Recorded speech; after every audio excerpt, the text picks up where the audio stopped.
Welcome students. कल जो है हमने हमारे इस डेली आंसर राइटिंग प्रोग्राम में फंडामेंटल राइट्स के ऊपर कुछ क्वेश्चंस जो हैं उनके डिस्कशन हमने किए थे। आज का जो हमारा टॉपिक रहने वाला है वो DPSP fundamental duties president vice president and prime minister के ऊपर कुछ क्वेश्चंस जो हैं हम उनको देखेंगे। आशा करता हूं कि अभी तक जो भी हमारे क्वेश्चन के डिस्कशंस हुए हैं उनसे आपको कुछ सीखने को मिला होगा और आपको एक इंसाइट मिला होगा, आपको एक आइडिया मिला होगा कि किस टाइप से हम जो है हमारे क्वेश्चन को है वो सॉल्व कर सकते हैं। और अगर इस प्रकार का कोई क्वेश्चन आए जिसके बारे में हमें डिफ़िकल्टी हो रही है समझने में, तो भी हम उसको किस प्रकार से अप्रोच करें, क्योंकि जो मेंस का पेपर होने वाला है या जो आंसर राइटिंग होती है इन इट, वो एक इसको हम एक आर्ट भी कह सकते हैं, क्योंकि ये जैसे जैसे हम प्रैक्टिस करते जाते हैं ये और फाइन होती जाती है। ज़रूरी नहीं कि हमें सारे क्वेश्चन के जो आंसर्स हैं वो बिल्कुल ही 100% एक्यूरेटली आएँ, पर ज़रूरी ये है कि हमें लिखना जो है वो आए। इसीलिए ये जो प्रोग्राम है ये हमारे द्वारा यहाँ पर चलाया गया है। आज के हम जो क्वेश्चंस हैं उनकी हम बात करते हैं। इसमें जो फर्स्ट क्वेश्चन हमारा रहने वाला है उसमें हमसे पूछा गया है कि an activist working among the poor says that the poor don't need fundamental rights. What they need are directive principles to be made legally binding. Do you agree with this? Give your reason. यानी गरीबों के बीच काम करने वाले एक कार्यकर्ता का कहना है कि गरीबों को मौलिक अधिकारों की ज़रूरत नहीं है, उन्हें तो इस बात की ज़रूरत है कि नीति निर्देश सिद्धांतों को कानूनी रूप से बाध्यकारी बनाया जाए। क्या आप इससे सहमत हैं? कारण बताइए। अब इस तरीके का अगर कोई क्वेश्चन है जो आपके सामने आपके पेपर में आ जाता है तो आमतौर पर हम यही सोचते हैं कि यार इसका आंसर किस तरीके से हमें डिज़ाइन करूं या क्या करूं, तो वहाँ पर घबराने की ज़रूरत नहीं है। इसमें सबसे पहले तो आप कोर टॉपिक पकड़िए कि भाई इसमें हमसे पूछा क्या जा रहा है। तो यहाँ पर आपसे पूछा यही जा रहा है कि भाई जो डीपीएसपी है वो जो लीगली बाइंडिंग क्यों नहीं है, अगर नहीं है तो उसका एक रीज़न बताइए और क्यों उनको लीगली बाइंडिंग करना एक प्रॉब्लम हो सकता है। और जो हमारे कॉन्स्टिट्यूशनल बिल्डर्स थे, जो हमारे नेशन के फाउंडिंग फादर्स थे, उनके द्वारा इसको जो है लीगली बाइंडिंग क्यों नहीं बनाया गया, उनकी क्या फिलॉसफी रही, आप एक तो वो बता सकते हैं। दूसरा आप इसमें बता सकते हैं कि फंडामेंटल राइट्स जो हैं वो हर एक पोर को भी चाहिए, यानी हर एक पोर और एक इंडियन सिटीजन अगर कोई आदमी है तो उसके लिए फंडामेंटल राइट्स क्यों ज़रूरी हो सकते हैं, ये भी आप इसमें समझाइएगा। क्योंकि यहाँ पर जो स्टेटमेंट है वो कह रहा है कि activist working among poor says that the poor don't need fundamental rights, तो इसको भी हमें बताना है कि फंडामेंटल राइट्स जो हैं वो हर एक जो सिटीज़न है इंडिया का उसके लिए इक्वली इंपॉर्टेंट है और वो एक बेस लाइन प्रिपेयर करते हैं जहां से आगे चलकर कि हम जो है डायरेक्टिव प्रिंसिपल्स अप्लाई करने की पोजीशन में पहुंचते हैं। तो आपको यहाँ पे फंडामेंटल राइट्स का इंपॉर्टेंस बताना है, आपको बताना है कि डीपीएसपी को जो लीगली बाइंडिंग क्यों नहीं किया गया है और फिर भी कौन से ऐसे प्रोविजंस हैं जो डायरेक्टिव प्रिंसिपल्स को बाइंड करते हैं। तो इस तरीके से आप इसका आंसर जो है वो फॉर्मुलेट कर सकते हैं। इसमें सबसे पहले आप बताइए कि Indian constitution fundamental rights and DPSP are complementary to each other. जैसा कि इसमें बताया गया कि फंडामेंटल राइट नहीं चाहिए तो उसको हमने यहाँ डिनाई करते हुए कहा है कि कॉम्प्लीमेंट्री हैं दोनों एक दूसरे के।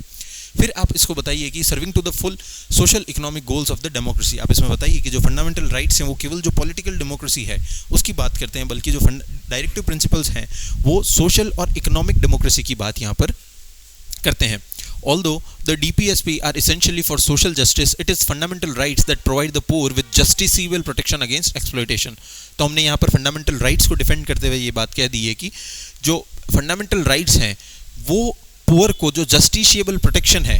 अगेंस्ट एक्सप्लॉयटेशन वो यहाँ पर प्रोवाइड करते हैं। फिर इसके बाद में हमने इसका एक एग्जाम्पल भी दे दिया है कि the right to minimum wage and the right to live with human dignity are enforceable through courts solely by virtue of being a fundamental right. यानी राइट टू एक्सप्लॉयटेशन, जो एक्सप्लॉयटेशन हो सकता है या उनको जो इक्वालिटी का राइट है वो केवल और केवल फंडामेंटल राइट यानी मौलिक अधिकारों के द्वारा ही उनको जो न्यायालय है वहाँ से उनको ये मिल जाता है। तो इस तरीके से आप इसको बताइए कि वो जो दोनों है वो एक दूसरे से इंडिस्पेंसिबल है और दोनों का बैलेंस बना के आप इसमें केस का जिक्र भी कर सकते हैं कि जिस प्रकार से मिनर्वा मिल्स केस में भी कहा गया था कि दोनों एक दूसरे के पूरक यहाँ पर हैं। इस तरीके की बात यहाँ पर आपको करनी है। सेकंड जो क्वेश्चन है उसमें बताया गया है कि do orders regarding the appointment and removal of जजेस constitute a judicial power of the president. तो अब ये जो क्वेश्चन है ये ना केवल हमारी प्रेसिडेंट की जो पावर्स हैं उनको टेस्ट करने के लिए है, बल्कि ये यहाँ पर ये भी बताता है कि भाई आपको इसकी अंडरस्टैंडिंग है कि नहीं है कि भाई जुडिशियल पावर क्या होती है और जो एग्जीक्यूटिव या पॉलिटिकल पावर है वो क्या होती है। तो इसमें आप सबसे पहले बताइए कि भाई प्रेसिडेंट के पास में आर्टिकल कौन कौन से ऐसे हैं, आर्टिकल 124 और 217 कि कौन कौन से ऐसे आर्टिकल हैं जिसमें जो जुडिशियल अपॉइंटमेंट है वो एक प्रेसिडेंट कर सकता है। फिर आप इसमें बताइए कि क्या ये जुडिशियल पावर है या एक एग्जीक्यूटिव पावर है, क्योंकि जुडिशियल पावर तभी मानी जाती है, हालांकि कहने को एक जो लेमन लैंग्वेज हम कहते हैं उसमें ये ज़रूर जुडिशियल पावर हो सकती है कि भाई जुडिशरी का अपॉइंटमेंट कर रहा है इसलिए जुडिशियल पावर, बल्कि जब हम पॉलिटिकल साइंस पढ़ते हैं, जब उसका कॉन्सेप्ट पढ़ते हैं तो हमें समझ में आता है कि ये जुडिशियल नहीं बल्कि एक एग्जीक्यूटिव पावर है, क्योंकि जो जुडिशियल पावर होती है उसमें हम हमारा जो कोई किसी को राइट दिलाना है या कोई ऐसा एग्जीक्यूट करना है प्रोविजन जिससे कि लोगों को जस्टिस मिले, तो उसको हम जुडिशियल पावर मानते हैं। तो इसी टाइप से हम इसका आंसर जो है वो फॉर्मुलेट करेंगे कि under Indian constitution the president is vested with the authority to appoint जजेस of the supreme court article 124 and जजेस of the high court under article 217, यानी अनुच्छेद 217 और अनुच्छेद 124। फिर आप बताइए कि as well as the power to transfer and remove them from the office. हमने यहाँ पर यह भी बता दिया कि इसमें जो रिमूवल है और ट्रांसफर है वो भी पावर जो है प्रेसिडेंट के अंदर ही वेस्टेड है। फिर हम बताएंगे कि generally this is regarded as judicial power of the president, however from the perspective of a constitutional and political principle, यानी जो कॉन्स्टिट्यूशनल प्रिंसिपल हैं उनके अंतर्गत ये जो है वो 100% एक्यूरेट नहीं है।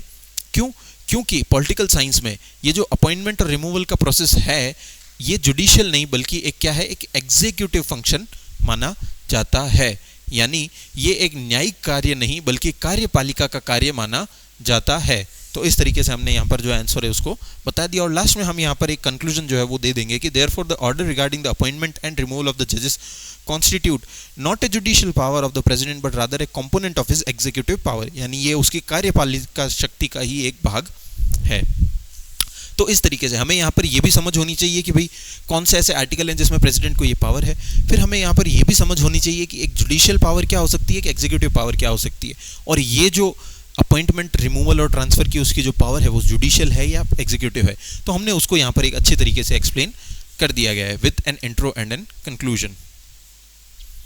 अगला क्वेश्चन जो है उसमें हमसे पूछा है कि the vice president holds no formal duties associated with the office of the vice president. इसको हमें एक्सप्लेन करना है, यानी उपराष्ट्रपति के पास उपराष्ट्रपति पद से संबंधित कोई औपचारिक दायित्व नहीं होता है, इसकी हमें व्याख्या करनी है। तो हम आमतौर पर जब पढ़ते हैं तो हमें पता होता है कि भाई जो वाइस प्रेसिडेंट होता है उसके पास में क्या क्या पावर्स होती हैं, पर हम ये नहीं पढ़ते कि उसको उस पोस्ट से रिलेटेड क्या क्या पावर्स है या नहीं है। तो यहाँ पर हम एक कॉन्स्टिट्यूशन जो हमारा आर्टिकल है उसको मेंशन कर सकते हैं कि कौन से आर्टिकल में ये बात कही गई है। फिर हम इसके अलावा यहाँ पर ये भी बता सकते हैं कि भाई जो वाइस प्रेसिडेंट है वो एक वाइस प्रेसिडेंट नहीं बल्कि एक्स ऑफिशियल जो राज्यसभा का चेयरपर्सन है वो होता है, और उसकी जो सैलरी है या उसके जो राइट्स है वो वहीं से निकल आते हैं, न कि as a vice president of India. तो हम यहाँ पर इसका जो आंसर होगा उसमें हम यही चीज़ एक्सप्लेन करेंगे, और इसका एक एग्जांपल भी हमने यहाँ पर दिया है कि the vice president holds no formal duties associated with the office of the vice president because he function as the ex official chairman of the Rajya Sabha, यानी उसका जो फंक्शन होता है वो राज्यसभा का जो चेयरमैन है उसी के जो ड्यूटीज़ या उसके जो पावर्स होती हैं उसी का फंक्शन वो करता है। और जब प्रेसिडेंट का ऑफिस वैकेंट होता है तो वो वहाँ पर प्रेसिडेंट की ड्यूटीज़ जो है वो इन द एब्सेंस और illness due to the illness of president Rajendra Prasad, इसका हमने एग्जाम्पल भी दिया है यहाँ पर इनका कि जब डॉक्टर राजेंद्र प्रसाद जो हैं वो इल हुए थे या जो वो बीमार हुए थे तो डॉक्टर राधाकृष्णन जो है उन्होंने प्रेसिडेंट का जो पोस्ट है वो संभाली थी।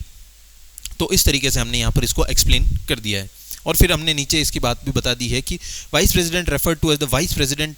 एक्टिंग एज प्रेसिडेंट और the vice president discharging the functions of the president. इस तरीके से इसका आंसर हमने फॉर्मुलेट करना है वहाँ पर। नेक्स्ट जो क्वेश्चन है उसमें हमसे पूछा है कि analyse the significance of fundamental duties in the Indian constitution. अब हमें सबसे पहले पता होना चाहिए कि फंडामेंटल ड्यूटीज़ जो हैं वो कौन से आर्टिकल में है, फिर हमें पता होना चाहिए कि ये क्यों ज़रूरी हो सकती है,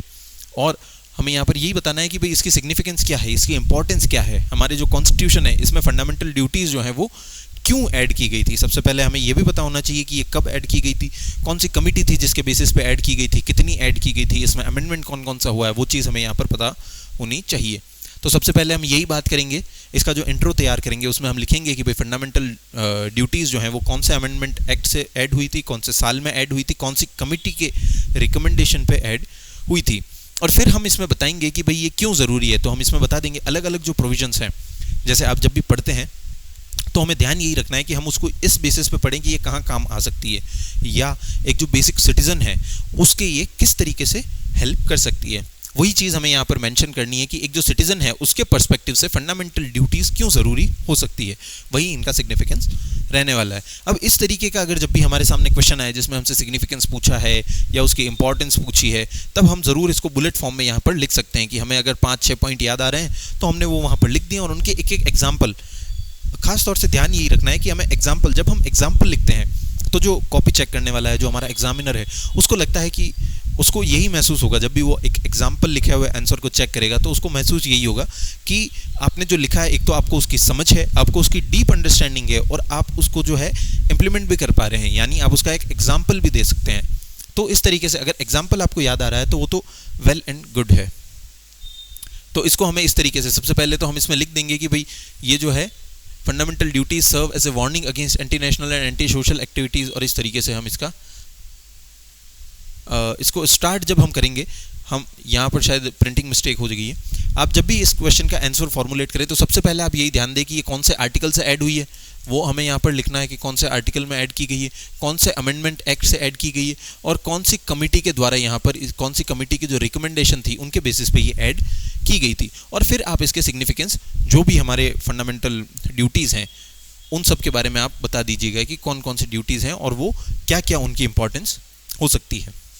जो नेक्स्ट क्वेश्चन है उसमें हमसे पूछा है कि the president is the constitutional head of the state whereas the prime minister is the real head of the government, answer the following question in the context of these statement. अब यहाँ पर हमें एक statement दी गई है कि राष्ट्रपति राज्य का संवैधानिक प्रमुख होता है लेकिन सरकार का वास्तविक प्रमुख प्रधानमंत्री होता है। कथन के संदर्भ में निम्नलिखित प्रश्नों के उत्तर दीजिए। तो यहाँ पर हमें एक कथन दिया है और उसके बेसिस पे हमें नीचे 2 और स्टेटमेंट्स दिए हैं। अब इनको आंसर करते टाइम हमें ये वाला जो स्टेटमेंट है इसको हमारे माइंड में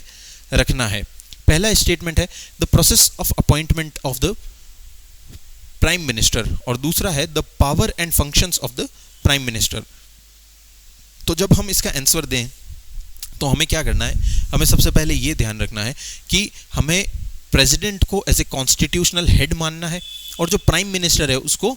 रियल हेड यहाँ पर मानना है, यानी जो डी जूरो और डी फैक्टो का कॉन्सेप्ट है वो हमें यहाँ पर अप्लाई करना है। और फिर जब हम इसका आंसर दें तो हमें सिर्फ इसमें अपॉइंटमेंट में हमें ये बताना है कि जो प्रेसिडेंट होता है वो क्योंकि एक डी फैक्टो जो हम मानते हैं कि हेड है, इसीलिए डी जूरे जो हेड है तो इसीलिए इसके द्वारा जो है डी फैक्टो को अपॉइंट किया जाता है। तो इस तरीके से हम इसके फर्स्ट पॉइंट का आंसर देंगे। और फिर जो पावर और फंक्शंस है तो उसमें हम बताएंगे कि क्योंकि ये रियल हेड जो है वो इसी को माना जाता है, जो प्राइम मिनिस्टर की पोस्ट है उसी को माना जाता है, तो उनकी जो पावर और फंक्शंस है वो इस तरीके से चलती है। तो इसका आंसर जब हम लिखें तो हम ये लिखें कि in Indian parliamentary system the president serve as the constitutional और nominal head of the state, however the actual executive powers are vested in the council of ministers led by prime minister। इस तरीके से हमने यहाँ पर ये शुरुआत कर दी। अब हमारा जो पहला स्टेटमेंट था उसको हम यहाँ पर सॉल्व कर रहे हैं कि appointment of the prime minister. तो हमने बता दिया कि भाई जो प्रेसिडेंट है, क्योंकि इसको जो है हमने जो हमारे बुक है या हम इसको जिसको डी जूरे मानते हैं, यानी जो लॉ की नज़रों में है तो हेड यही माना जाता है, तो इसीलिए इनके द्वारा जो है वो उसको प्राइम मिनिस्टर को जो है अपॉइंट किया जाता है। किस तरीके से किया जाता है तो हमने बता दिया कि जो लीडर ऑफ द पार्टी होता है, और अगर कोई पार्टी का लीडर नहीं है तो कोई कोलिशन का पार्टी का जो लीडर है उसको भी जो प्राइम मिनिस्टर प्रेसिडेंट है वो बुला सकता है। और इसका हमने एक एग्जाम्पल दे दिया कि HD देवेगौड़ा को 1996 में जब प्राइम मिनिस्टर बनने के लिए बुलाया गया था।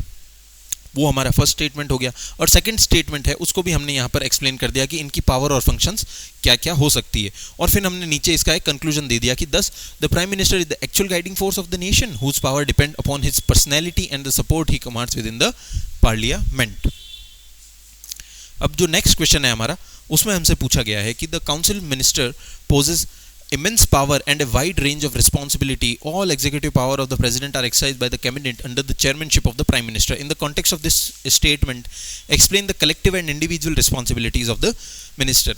अब जैसा कि पिछले क्वेश्चन में पूछा गया था, ऑलमोस्ट सिमिलर लाइंस पे ये क्वेश्चन हमसे पूछा गया है। यहाँ पे भी हमें जो शुरू की स्टेटमेंट है उसमें यही बताया गया है कि जो प्रेसिडेंट की पावर्स होती हैं वो एक्चुअल में एक्सरसाइज प्राइम मिनिस्टर और काउंसिल ऑफ मिनिस्टर जो है वो एक्सरसाइज करते हैं। ये स्टेटमेंट हमें माइंड में रखते हुए in context of this statement हमें क्या बताना है कि काउंसिल ऑफ मिनिस्टर की कलेक्टिव और इंडिविजुअल रिस्पॉन्सिबिलिटीज जो हैं वो हमें बतानी है। यानी ये स्टेटमेंट का आंसर हमें नहीं देना है, बल्कि इस स्टेटमेंट को ध्यान में रखते हुए हमें इंडिविजुअल और कलेक्टिव रिस्पॉन्सिबिलिटी जो है वो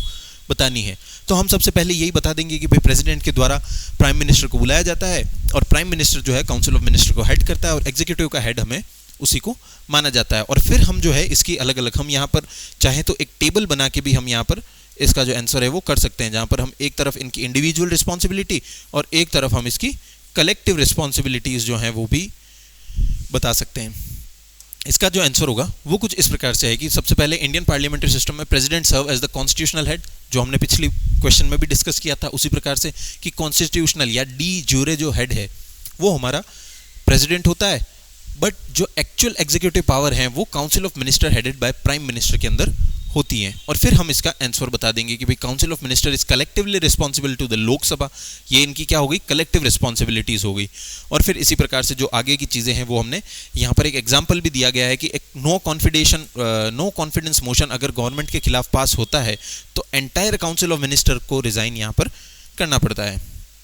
नेक्स्ट हमने एक चीज और बता दी कि आर ऑल्सो इंडिविजुअल रिस्पॉन्सिबल, यानी इंडिविजुअल रिस्पॉन्सिबिलिटी कहाँ कहाँ होती है, और उसका भी हमने एक एग्जांपल दे दिया कि the prime minister may demand a ministers resignation in the event of policy failure, यानी अगर किसी विशेष विभाग की कोई नीतिगत विफलता होती है या कोई मंत्री के अनुचित व्यक्तिगत व्यवहार होता है तो प्रधानमंत्री उनसे इस्तीफा मांग सकता है। तो इस प्रकार से उनकी इंडिविजुअल रिस्पॉन्सिबिलिटी भी तय हो गई और कलेक्टिव रिस्पॉन्सिबिलिटी भी तय हो जाती है। तो और फिर नीचे हमने यहाँ पर कंक्लूजन दे दिया कि this principle of collective and individual responsibility ensures the transparency, solidarity and accountability of the government within a parliamentary democracy. तो इस तरीके के जो इंट्रो और कंक्लूजन के खास तौर से कुछ टेम्पलेट्स जो हैं वो आप लोग रेडीमेड भी रख सकते हैं, यानी आप पहले से भी प्रिपेयर कर सकते हैं और जब आप आंसर लिखने जाएं तो कोशिश करें कि उनको हमारे आंसर में हम इंक्लूड करते जाएं, ताकि जब हम एक्चुअल एग्जाम देने पहुंचेंगे, जब हम एग्जाम पेपर में एग्जाम हॉल में हमारा जो क्वेश्चन पेपर आएगा एक्चुअल, और जब हम उसमें लिखने की कोशिश करेंगे तो इस तरीके जो टेम्पलेट्स होंगे वो एक तो आपका टाइम बचाएंगे, एक आपकी जो एक्यूरेसी होगी जो लिखने की वो भी इनसे बढ़ेगी और इनका जो इफेक्ट जाएगा एग्जामिनर पे वो भी काफ़ी पॉजिटिव जाएगा। अब जो नेक्स्ट क्वेश्चन है हमारा जो 10 मार्कर है उसको हम देखते हैं कि critically analyse the relevance of fundamental duties in the Indian constitution, यानी भारतीय संविधान के मूल कर्तव्यों की प्रासंगिकता का आलोचनात्मक विश्लेषण हमें करना है, यानी क्रिटिकली एनालाइज हमें यहाँ पर करना है। तो जब हम ऐसा क्वेश्चन हम देखें तो ये हमें इन द फर्स्ट जो हमारा पॉइंट होता है इस क्वेश्चन को देखने का, या हमारा जो फर्स्ट इंप्रेशन होता है इस क्वेश्चन को देखने का, वो यही होता है कि यार इसमें फंडामेंटल ड्यूटीज़ के बारे में पूछा है और आप हमारे उसकी जो भी फीचर्स हैं वो इसमें आप लिख देते हैं। कोशिश करें सबसे पहले आप इसमें एक्सप्लेन करें कि फंडामेंटल ड्यूटीज़ क्या होती हैं, कौन से आर्टिकल्स में है, कौन सी कमेटी के द्वारा, कौन से अमेंडमेंट के द्वारा, जैसा कि हमने पिछले क्वेश्चन में भी देखा था। सबसे पहले उनसे आप एक अच्छा सा इंट्रो इसका बनाएं, फिर आप इसमें पॉइंट वाइज लिखें कि भाई ये इसके फीचर्स हैं, फिर आप इसमें कुछ नेगेटिव भी लिख सकते हैं कि भाई ये चीज़ें जो हैं वो इसकी शॉर्टकमिंग्स हैं, या जो हमारे कुछ ऐसे लीडर्स रहे हैं जिनके द्वारा इसकी जो आलोचना की गई है, इसका क्रिटिसिज्म किया गया है वो भी किया गया है, वो भी आप इसमें इंक्लूड करें, क्योंकि हमें यहाँ पर क्या करना है, क्रिटिकली एनालाइज करना है। पॉजिटिव बातें भी लिखनी है और नेगेटिव चीज़ें भी, अगर कुछ ऐसी आपको एक दो याद आ रही हैं तो आप बेझिझक उनको भी इंक्लूड कर सकते हैं। तो इसका जो आंसर रहेगा वो कुछ इस प्रकार से, आपने सबसे पहले बता दिया कि भाई पार्ट 4A में है, 42nd अमेंडमेंट एक्ट से आया था, फिर आप इसमें बता देंगे कि इंपॉर्टेंस इसकी क्या क्या है, फिर ये बताएंगे कि ये प्रमोट क्या क्या करती हैं, यानी इसकी पॉजिटिव चीज़ें क्या क्या है, और फिर आगे चल के आप इसमें बताएंगे कि हाउ एवर इसका कोई क्रिटिसिज्म अगर हुआ है तो वो भी आप इसमें मेंशन करेंगे, और फिर आप इसको कंक्लूड करते हुए बता देंगे कि भाई डी बासु जो सर थे उन्होंने कहा गया है कि are not enforceable the very use of the fundamental underscores their constitutional significance, यानी इनके नाम के आगे जो फंडामेंटल जोड़ा गया है उसी से इनकी महत्ता जो है वो, इनकी इंपॉर्टेंस जो है वो शो हो जाती है। तो इस तरीके से आप कोशिश करें कि अपना जो आंसर है वो एक ना केवल आंसर लिखने के लिए आंसर लिखें, बल्कि आंसर हमारा ऐसा होना चाहिए जिसमें कि सारे डायमेंशंस कवर हों। जितने ज़्यादा डायमेंशन कवर होंगे उतना अच्छा हमारा आंसर जो है वो बनेगा। और कोशिश करें कि हॉलिस्टिकली जो क्वेश्चन की डिमांड है उसको हम मीट करें और बहुत ही एक जो स्पेसिफिक आंसर जो है वो हम लिखने की कोशिश करें। आज का हमारा जो सेशन है इन क्वेश्चंस का राउंड वो यहीं पे खत्म होता है। नेक्स्ट सेशन जो होगा उसमें हम नेक्स्ट जो क्वेश्चन है पार्ट के वो हम लेके मिलेंगे। Thank you.